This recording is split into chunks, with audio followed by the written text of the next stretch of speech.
So today I'm gonna sing my reversion of Spring Sheep, and I've changed a couple things. I changed, I put after uphill there in line 11, I put, oh no, that's not line 11, that's line 12. I just slanted. After line 12, then I put a period there, and I changed again to just drive. And I had to change a few things like that, and then I had to change the melody, which I had not really worked on before. I kept the melody for the first couple lines okay, because I needed to break it up differently due to the different pauses and stuff, like the different punctuation inside. But we'll see how it goes. And then this is James's breakfast for today. It's cherry, blueberry, mango with some almonds. Oh my heavens. To make it a little bit fancier, because I didn't really have very many toppings. You didn't put almonds on your and I gave him a very fancy, the fancy thing is the milkshake. And it's cherry, wheatgrass, and some vanilla extract, and coconut cream. Coconut cream, some honey, milk. A little bit of honey. Yeah, I knew that's where you used the honey. I thought she'd just gone a honey jag. I went on a honey jag yesterday, and it was getting low. Yeah. I made sure to leave a fair amount, but I thought maybe I'd just been a bad influence on her. But so that's much tastier. I shouldn't most, have tasted that first. So that's what it tastes good. I made my chai with coconut. Oh. Well, I'd had the cream in the fridge, so the really creamy stuff I put in James's, and I have some set aside for putting on waffles, to make it look like whipped cream later on. But it is coconut milk. It's not. Yeah. It's not milk because I'm lactose intolerant. So I've got to check that out. But my angels today told me that I wanted to go on a hike, because who wouldn't, right? Yeah. And so James and I had planned to go south today to hike, and my angel said that I'm protected, but I have to shield myself today. So I have to project white light all around myself, all around. Then, right? I'm a little bit cautious, because I'm having to project white light. But everything's alright, 'cause I'm gonna keep a bright white light around my heart today. So, there you go. See, like when I come up with a melody first and plunk some words into it, it works out way better. It's way easier. Yeah.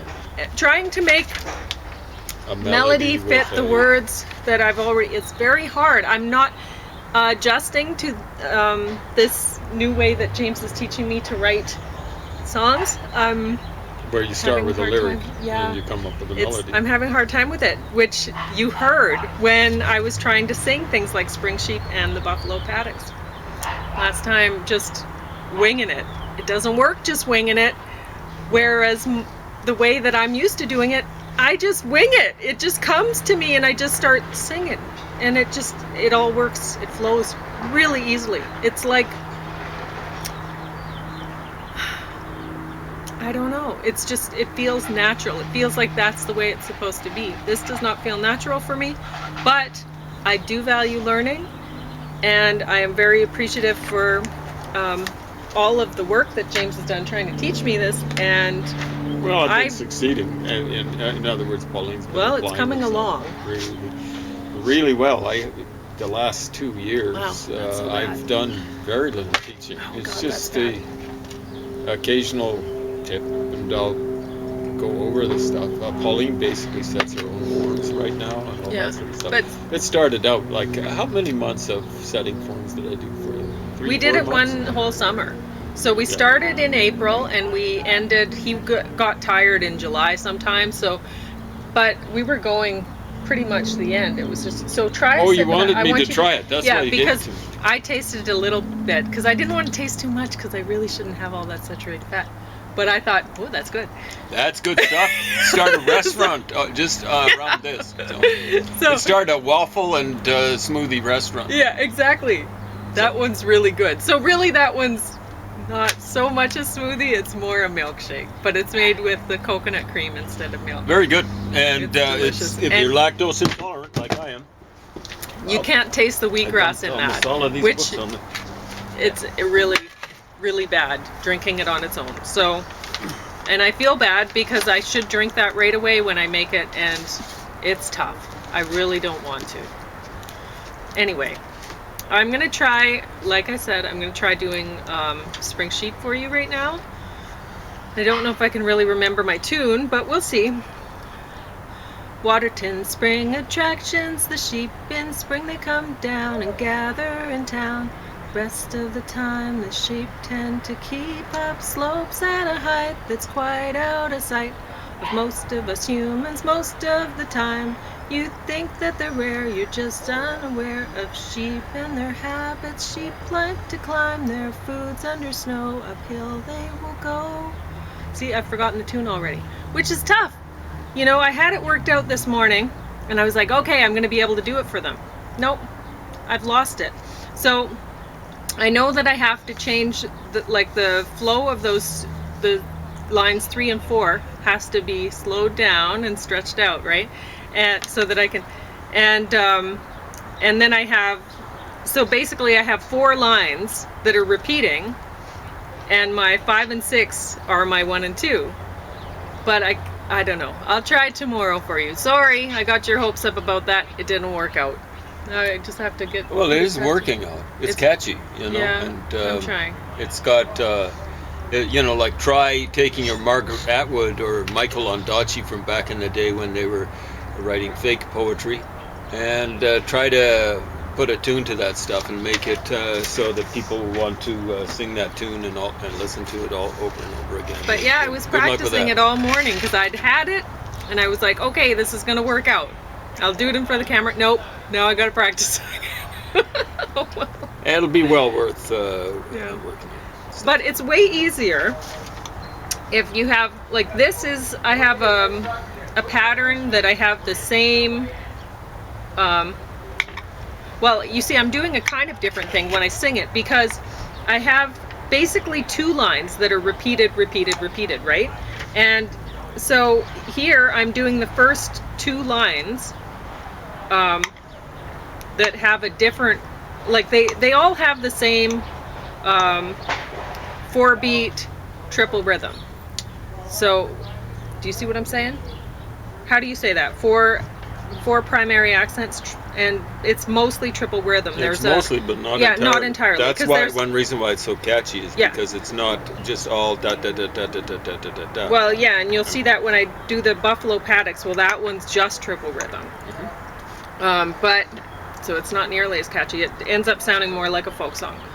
But the Spring Sheep, I have that break in the middle. I have da da da da da da da da da, right? And so that makes it a lot more fun. Yeah. But the first 2 lines are like I have down and town, right? Rhyming in the second line. So I have an internal rhyme that's the same as the last one, right? Get what I'm saying? So anyway. It's a little bit, so really I only have 3, like I have lines 1 and 3 rhyme at the end. Lines 2, there's an internal rhyme and it rhymes at the end. So it just rhymes within itself. Do you see what I'm saying? You'll see it when I already wrote it down on the blog post. So you can look at it and you'll see it pretty easily. So when I try to do the 2 lines and then the same, and then like the pattern for it with 4 instead of 3, it's a little bit confusing, but it actually sounds good when I get it right. So you'll see when I get it right eventually. But wow, they came close, eh? They swooped right down. Did they swoop behind the camera, or did you see them in front? I don't know. They were right here, but I couldn't tell you exactly where. But James is going to talk about, I guess, a Waterton book, which is kind of handy because we were just talking about Waterton. Waterton Lakes National Park. I'll pull it up on the camera here. What the heck? I've recovered from the last walk we had there, so I can kind of negotiate my way to the camera without falling down. So Waterton Lakes National Park by Heather Pringle. Let's see when this dates from. I'd say it would be a little bit before 2000. Oh, quite a bit before. 1986. And 1990 someone wrote, this book is donated to the many users of the lower, something, I'm not going to say what home it is. It's in Waterton. We invite you to use this book as a reference when you are here. All the best. I wonder if they're British people. I'm not going to say who did that and stuff like that, because I don't want them to feel threatened by anything we might say about this book or about other things as well. So this is actually who published this? It's Heather Pringle wrote. Douglas and McIntyre, Vancouver and Toronto. Those are the publishers. It's about it's a little over 100 pages, roughly 100 pages, 127 pages. It's got some pretty good pictures, some even in color. So here's argillite beds, Red Rock Canyon, awesome. You get two colors of this type of argillite, red and green. So imagine you got these slopes up in Waterton. The red shows up more vividly, I think, but it's pretty impressive. Here's the highest mountain in Waterton. It's over 9,000 feet high in elevation. That's Mount Blackiston. There's a creek named after Blackiston, and so on and so forth. You get a nice little map in the middle of Waterton Park and a little bit of its environs, or environs. I don't know how to pronounce that, but I've read it many times. So not every picture in the book is color, but there's some pretty good pictures. Here's something that you only want to see in a picture. There's a grizzly bear heading towards you. Or the photographer. Mount Galway. We were by this mountain. It was to the south of us, basically, when we were on that Horseshoe Basin Trail. So very nice view of it. There. Cameron Falls. We dropped by Cameron Falls, and the kind of squirrels they've got there, I believe, are either Columbian ground squirrels or golden mantle. Oh, those red ones. I don't know which ones they are, but the ones by Cameron Falls, they've got some. Yeah, here's the thing. I never understood about these pictures of the tunnel on the Crip Lake Trail. Remember, I used to think that the lake was down at the bottom there. Oh, but, yeah, you have to go. Yeah, it looked scary when someone showed me it. They'd been on the Crip Lake Trail. They had to show me, and it was a picture like this. And I thought the lake was down at the bottom there somewhere. I was trying to, where's that lake? But it looked absolutely terrifying. And it is absolutely terrifying, but it gets worse once you get out of the tunnel, because when you get around the corner there, you're going on you have to basically go on a cable to keep on the trail, at least safely. It's fine. You have so many endorphins worked up by then, it's fine. For some people it isn't. And the thing is to know we were seeing someone coming back, and it was on the thing before you get on the trail, or into the tunnel. There's a fairly narrow ledge. It looks a lot narrower than it is when you're on it. And then before you go into the tunnel, you go up maybe 10 rungs of a ladder. You know, like it ain't much, but the big trouble is what's behind you is just a yawning void. There's a yawning void just like this behind you as you're coming up the ladder. Then you go through the tunnel, and then you go on the cable thing. Once you get up, it's very civilized once you get on by Crip Lake, but the big trouble is you realize you got to make the trip back. So this guy had gone up there, and he shouldn't have gone up there, because he's coming back, he's gone through all of this, he's just got the ledge left to do, and his legs looked like rubber. It was awful, you know. I felt sorry for Pauline and her mom had already gone through. I felt like going around like on the cliffside and just like, look, I'm here. Yeah, just keep scaling her. Don't worry. Yeah, because Pauline and her mom were by the tunnel. I don't think you were quite in it yet, but maybe you'd gotten into it, and you were encouraging me to come along. I didn't want to come along because you know, it's best if only one person negotiates that ledge. I'd have to meet this guy on the way through, and I'd have to go on the outside because I wouldn't want to put the guy to the outside. The only thing I don't like about Crip Lake is it's uncontrolled.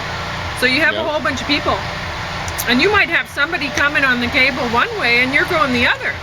What do you do then, right? You're going to have to like hump around them on the cable. So generally they work it out so that people who are on the inside leave the cable and they hug the cliff. It's not quite a cliff, but hug the slope up high, and then you go on the outside with looking down, hopefully not looking down. That's what I don't like, is that there's not control that way. It should be maybe 2 cables or something like that. I don't know. But anyway, the bison paddock, the things that you find out. So we were by the bison paddock. Sometimes they call it the buffalo paddock. No, I just call it that because I don't. No, it's in here. I've seen it called buffalo paddock too. But we saw about 7, but it looks as though there are, in this picture, like, well, 7 grown-ups and then 3 young pups. Not pups, but calves. But so we saw 7, but they actually take them to parkland, presumably north of here in the wintertime, so that they've got some sort. They might have just been put out there. You know what I'm saying? They might have been, yeah. Maybe that's why they were huddling. You know, we're not used to all this open space and things like that. At least you know, we got unused to it during the wintertime. So the things that you find out by, you know, I was rereading it and stuff like that. Some of this I read quite a while back, so I kind of forgotten that. But nice pictures in this book. You know, presumably they come up with a newer edition in 1986, so that's more than a generation ago, almost 40 years ago. But possum shrimp, they actually have pouches in them. So shrimp in big upper Waterton Lake, the big one. I'll show you. They actually have shrimp there. And they have little pouches. The females carry their young in the pouches. That's presumably why it's a possum shrimp. So it's a very nice book. It's got stuff on the climate, on vegetation, on the wildlife. So golden mantled ground squirrel. The way you tell, we've seen the chipmunks up there too. They do have chipmunks. Remember one time Copper, that's our 65-pound basset hound that we had a long time ago. Maybe died 15 years ago. But he was he wasn't really chasing, but he was attracted by a little chipmunk it would have been. Yeah. So it had the stripe all the way up. It's so cute because he stopped on the path and his ears went. You know, they kind of put their ears out a bit when not the chipmunk, that's the basset hound she's talking so about. Sweet. Yeah. So Cameron Falls, it is the golden mantled ground squirrels, the ones that look like this. They look a bit like chipmunks, but the stripe doesn't go all the way up onto the back of the head or stuff like that. So there's tons of them around the washroom near Cameron Falls. Yeah. Stuff like that. He loved those. Yeah. Or hated them. I mean, you never know. He was very excited about them. Yeah, very excited. His ears were sticking out. I've only seen them stick out more once. But that was in Waterton too. It was going down to Blackiston Falls. And he saw that deer. He saw a deer. Yeah, and he was very going, wow, excited. That's a big kitty. Because he didn't like cats, right? So I don't think he barked though, or did he bark? I think it's just shock. This has got, I'm not going to say everything. You'd like to get a little bit more. Here's another picture of Red Rock Canyon in glorious color. I'll show you the, you know, there's the occasional black and white canoeing on Masconange Lake, which is kind of weird. I'm not sure. Yeah, I guess that's Masconange. Masconange is fairly shallow, so of course a canoe is not that deep. Doesn't ride that deep in the water. Here's why I'd like to go to the top of Vimy Peak. Rock formation on Vimy Peak. Can you imagine seeing that? Oh, that's great. But that is an amazingly strenuous definitely walk. Worth going to see. And it's not maintained, the last part of it.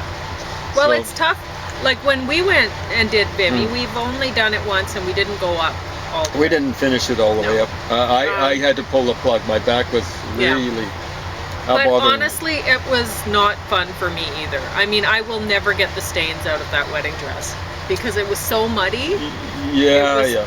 And Angel kept wanting to ride the wedding dress train. Yeah, that's So, the little 3.5 pound it's- Chihuahua. So I guess she didn't want to we walk. still have. Yeah. And She's yeah. escaped from us twice.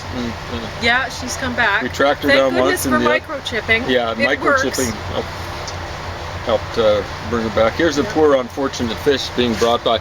They had osprey, a pair of ospreys. Oh. Yeah. So there's a fish being brought back to the nest. Poor fish, but the kids are going to enjoy it. Yeah, it's wild when you're doing Goat Lake and you look into the lake and it's crystal clear. Yeah. It's so clean. Yeah. And so you look in that water and you see the fish and you're like, wow, how did they get here? Yep. But then how do fish get anywhere?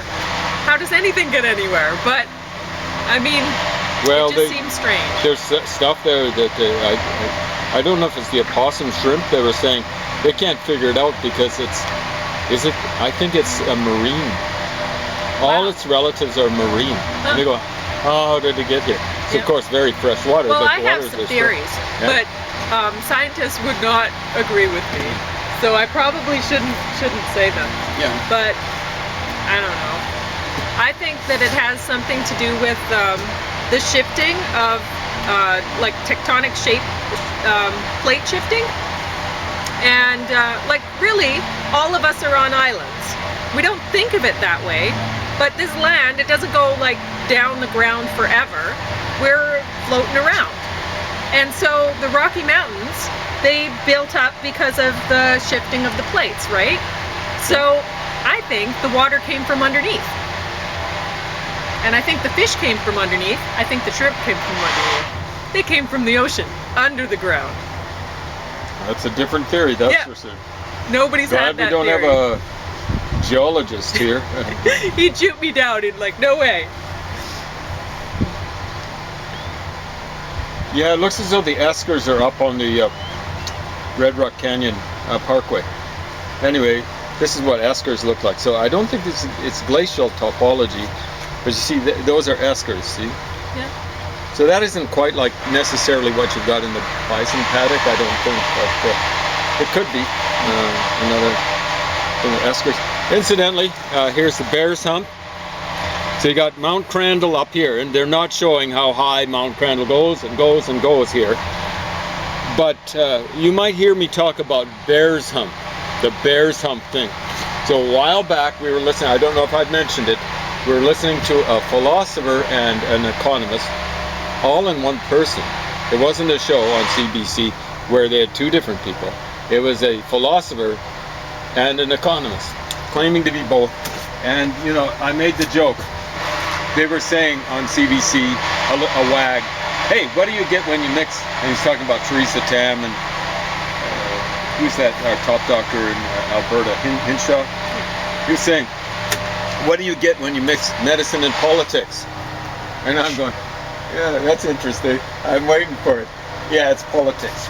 And what happens when you mix philosophy and economics? What do you get? Literature. Yeah, it's not philosophy. Okay. Yeah, well, it's fiction. So this bozo guy, or whatever, professor, was saying that in order to understand capitalism, all you had to do was read prose fiction. And he just didn't mention English. I knew, I said to Pauline before, you know, like he was saying, all you got to do is read ... And I said to Pauline, Dickens and Zola, right? And then he comes out, Dickens and Jane Austen, and Emile Zola, and I believe he said Balzac, he didn't say Victor Hugo. And wow, you know, like Austen's about 200 years ago. Dickens died, I'd say at least 150 years ago. Zola, I think, made it into the 20th, not the 21st, but the 20th century, made it. And Balzac, well, I think he was a contemporary of Jane Austen, and maybe early Dickens. So Hugo was kind of like one of the big three of the French novelists, although I should include Stendhal there. And he wasn't even in this guy's list. But so I know an English guy with a PhD in English, teaches English at university, and he suffers from Bear's Hump syndrome. Unfortunately, he wrote his dissertation on Dickens and his thesis on Jane Austen. So you can imagine what he thinks when there's this kind of thinking in the humanities, where to understand capitalism, all you got to do is not read economics, much less philosophy, like Marx at least pretended to be a philosopher. And he actually did read some philosophy, and he theses on Feuerbach. Feuerbach's something like a philosopher. He said he turned Hegel, that's Marx said, he turned Hegel on his head. Hegel's another philosopher, so on and so forth. So you can imagine what this guy, how he really thinks he knows capitalism, because thesis on Jane Austen and dissertation on Dickens, he doesn't know a thing about capitalism. I've taken only 4 courses in economics, but they were core courses. Introductory, macro, and macrodynamics, and then micro. And understand, I've read a lot of spit, let's say, having to do with economic sense. Lots and lots. It's not just like Marx and Feuerbach and Engels and things like that. It's Milton Friedman, Adam Smith, all the way through. And the original, not someone's interpretation of the same. Okay? Milton Friedman's big Bible. So Bear's Hump syndrome. This English PhD, he suffers from Bear's Hump syndrome. You get down in Waterton town site, and you're looking up at the Bear's Hump. It's just towering over you. Towering over you. When you climb up to the top of the Bear's Hump, you know it. I can remember climbing up there when I was, I had an injury. I had a torn, I had a muscle tear. But I was puffing and panting. Now, I used to be one of the top 10 long distance runners in Lethbridge. So it's an achievement. Now I was trying to find a better picture of the Bear's Hump and Mount Crandall. There we go. Well, this is a better picture. A little bit further back. Here's Bear's Hump in the wintertime. There's Mount Crandall. And it keeps on going up and up and up. When you're in Waterton town site, you basically can't see Mount Crandall behind it.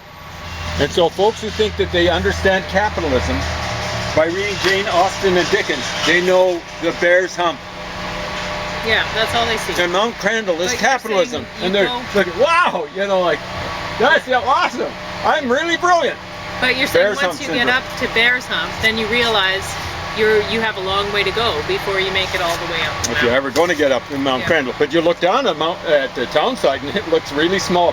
It looks like some of the houses look like little Monopoly houses, and the hotels like the Monopoly hotels. It looks like almost like a little Monopoly board or something like that. Yeah. But then you turn around, you look up, you go, wow, I had no concept. I killed myself getting up here, and there's still more to go. And that's the thing. It's an accomplishment to do a thesis on Jane Austen and a dissertation on Dickens. I don't want to demean that. But you can't go around strutting around, hey, I know everything.